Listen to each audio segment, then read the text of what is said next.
Hello, once again you welcome to FTGFx Lounge. Now in the FTGFx Lounge, we talk about the forex trading lifestyle. We interview pro forex traders, amateur forex traders, and anyone who wants to know something about the forex trading industry. In today's episode, we're going to share with you an audio that's going to, motivate you and let you know that forex trading is a marathon. It's going to help you understand that this forex trading journey is not a one-day journey. You need to take your time, go through whatever you have to go through before you become successful. So listen to it. Let's keep going.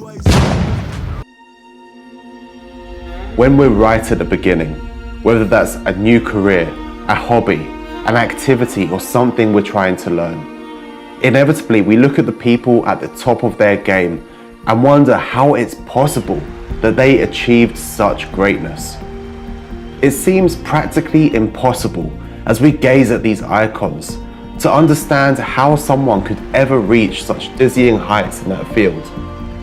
We tell ourselves, well, surely that person was born with that talent. They were born with that ability. Surely it's not something that can be achieved. It must be divinely gifted.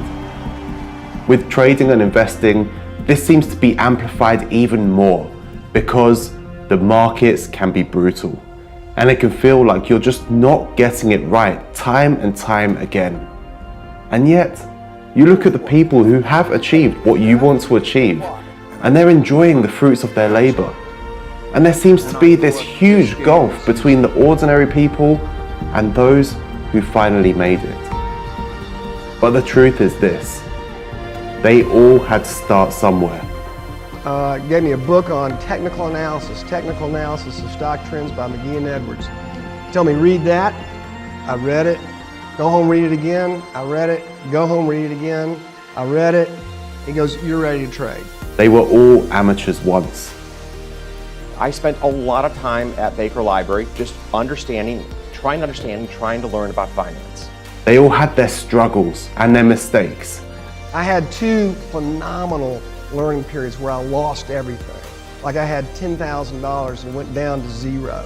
And then I made back like $20,000 and then went down to zero. And I remember... Are you just using these low numbers so we can understand? No. This is when you're 22 years of age and it's 1978 or 9. That's just, a gargantuan amount of money. I've made lots of mistakes, Dave. That's part of the game. I mean, there is no way in the investment business, somebody says to you they never made a mistake, check them out.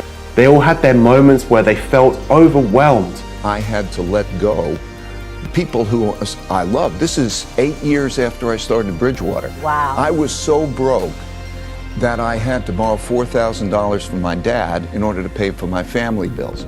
They had the same doubters and critics that you're going to see on your way as well. And I remember my father coming to me on the third time and said, you've got to get in something safe like real estate. Exactly. Lending. I said, no, I'm going to stick with this. When I got out of the University of Nebraska, I applied to Harvard Business School. They told me I was to get interviewed in a place near Chicago.